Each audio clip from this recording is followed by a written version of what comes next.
से आ रहे हैं तो उसमें वो चीज़ें ऑलरेडी लगे हुए हैं, गेट भी लगा हुआ है, उसके जो कीज़ वगैरह भी लगी हुई हैं, कनेक्टिंग वायर्स हैं जो उनकी, वो कनेक्शन पूरी तरह से लगा हुआ है। हमने सिर्फ क्या करना होता है कि इनपुट जोड़ना होता है, टर्मिनल्स को पावर सप्लाई से जोड़ना है। ये हमारे पास जो पावर सप्लाई है इसमें एसी सप्लाई भी है और डीसी भी है आपके पास। इन्वर्टर हमारे पास लगा हुआ है, पॉजिटिव को पॉजिटिव से, नेगेटिव को नेगेटिव से कनेक्ट करेंगे। इनपुट हमने लगाएंगे तो हमारे पास ये जो एलईडी है, एलईडी ब्लिंक करके सर्किट डायग्राम के मुताबिक ही वो अपने कनेक्शन लगाएगा। और उसके बाद इसने करना क्या होता है, बेसिकली बच्चे का जो काम होता है वो ट्रुथ टेबल की वेरिफिकेशन होती है। सर्किट डायग्राम के बाद जो हमारी आंसर शीट है ना, उसमें बच्चे को ये बताना है कि आपने एप्रेटिस लिखने के बाद आपने सर्किट डायग्राम बनानी है और सर्किट डायग्राम के बाद जो है आपने ट्रुथ टेबल बनाना है। हमारे बच्चे एग्जाम में अक्सर एक और काम करते हैं कि सर्किट डायग्राम, ट्रुथ टेबल, ये चीज़ें लेड पेंसिल का यूज़ करते हैं। लेड पेंसिल जो है वो हमारे एग्जाम में अलाउड नहीं होती। ये चीज़ भी हमने बच्चों को बताना है, क्योंकि अक्सर जितने अरसे से मैं प्रैक्टिकल ले रहा हूँ मैं यही देख रहा हूँ कि बच्चा लेड पेंसिल का यूज़ करता है, वहाँ पे बच्चे को मना करना पड़ता है।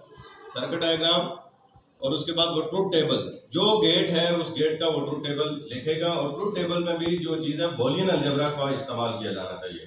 हमारे पास बच्चा वो सीधा ऑन ऑफ जैसे ये लिखा हुआ है, ये उसकी वेरिफिकेशन नहीं है। यहाँ पे डिजिटल इलेक्ट्रॉनिक्स है और डिजिटल इलेक्ट्रॉनिक्स में जो वेरिएबल स्टेट्स हैं वो बूलियन अलजेब्रा 0 और 1 में शो की जाएंगी। 0 और 1 से ही वो क्या चीज़ है, इसका ट्रुथ टेबल ड्रा करेगा।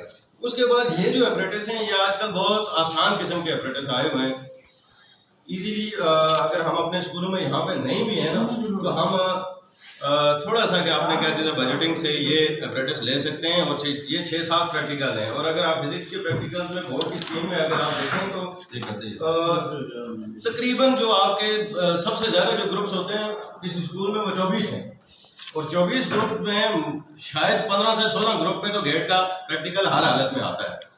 और यूजली हम जिन इदारों में आसपास तैनात होते हैं उनमें होता ही किसी में 7 ग्रुप, किसी में 8 ग्रुप, 9 ग्रुप, उनमें ये कहीं ना कहीं मौजूद होता है। यानी 12 नंबर हमारे बच्चे के बड़ी आसानी से कवर हो जाते हैं। यहाँ पे कीज यहाँ पे लगी हुई हैं, ठीक है।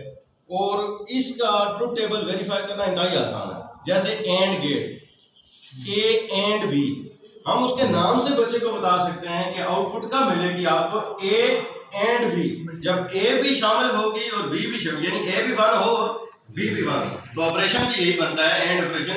वैसे गेट की हम जो डेफिनेशन बच्चे को अगर बताएं तो ये बेसिकली वो इलेक्ट्रॉनिक सर्किट है जो हमारे पास लॉजिक ऑपरेशंस को इम्प्लीमेंट करता है। तो एंड गेट ऐसा इलेक्ट्रॉनिक सर्किट है जो लॉजिक एंड ऑपरेशन को क्या करे, इम्प्लीमेंट करे, प्रैक्टिकली इम्प्लीमेंट करे। अब एंड ऑपरेशन क्या है? एंड ऑपरेशन हमारे पास बिल्कुल हमारे ट्रुथ टेबल से वाज़ेह है कि जब हमारे पास दोनों इनपुट 0 हैं, यानी हमने कोई की प्रेस नहीं की, तो हमारे पास जो एलईडी आउटपुट एलईडी है वो भी ब्लिंक नहीं कर, वो भी 0 है। अब दूसरा ऑप्शन क्या है, ए को 0 रखा और बी को 1 करें। ए दोबारा ये 0 है, बी को हमने ए को 1 किया, हमने बी को नहीं छेड़ा, तो वो बदस्तूर हमारे पास क्या चीज़ है, आउटपुट 0 है। ए एंड बी का मतलब है दोनों।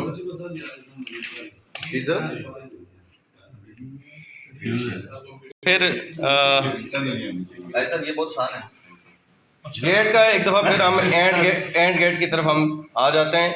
सबसे पहले सर्किट डायग्राम है। सर्किट डायग्राम आपके पास नोटबुक पे मौजूद है। सब लोगों को इनपुट ए और बी, और उनको डायरेक्टली हमने कनेक्ट किया है किसके साथ, पावर सप्लाई के साथ। अब पावर सप्लाई हमने डीसी पावर सप्लाई है। यहाँ पे वेरिएबल इसकी वोल्टेज मौजूद है, हमने मिनिमम यहाँ पे रखी है 3 वोल्ट पे रखा हुआ है, क्योंकि हमारे जो गेट के डिजिटल इलेक्ट्रॉनिक्स के प्रैक्टिकल हैं ये 3 वोल्ट से भी परफॉर्म हो जाते हैं। इस चीज़ का ध्यान देना है कि पॉजिटिव टर्मिनल गेट के भी पॉजिटिव टर्मिनल से और इसका नेगेटिव टर्मिनल गेट के भी नेगेटिव टर्मिनल से कनेक्टेड होना चाहिए। सबसे पहले हमारे पास इनपुट की इंडिकेशन इस एलईडी से मिलेगी। अगर आपका एलईडी यहाँ पे क्या चीज़ है, ऑन हो रहा है, इसका मतलब है आपका सर्किट कंप्लीट है, सर्किट क्या चीज़ है कि फंक्शनल हालत में है। उसके बाद ट्रुथ टेबल वैसे आपके पास इस एपरेटिस के ऊपर लिखा हुआ भी है, ना भी हो तो हमें एंड ऑपरेशन का पता होना चाहिए कि एंड में आउटपुट तभी मिलेगी जब आपके पास दोनों इनपुट्स हाई होंगी। तो कोई एक भी इनपुट अगर लो होती है तो आपका रिजल्ट भी क्या होगा, लो आउटपुट की सूरत में होगा। पहला ऑप्शन क्या है, जब आपके पास दोनों इनपुट्स लो हैं, इसका मतलब ये है कि आपने ए को भी प्रेस नहीं करना, बी को भी प्रेस नहीं करना, आपका एलईडी ऑफ है।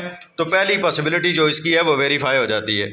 दूसरी पॉसिबिलिटी क्या है कि जब आपके पास इनपुट ए लो है और बी जो है हाई है, ए को लो रखेंगे, बी को हाई रखेंगे, बी को प्रेस करेंगे, तो हमारे पास एलईडी फिर ऑफ है। इसका मतलब है कि ये आउटपुट ज़ीरो है।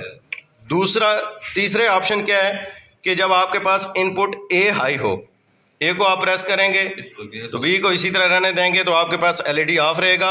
और चौथी पॉसिबिलिटी क्या है, जब दोनों इनपुट्स आपके पास हाई होंगी तो आपका आउटपुट भी क्या होगा, हाई होगा। इस तरह से आपका एंड गेट का ट्रुथ टेबल वेरीफाई हो जाएगा।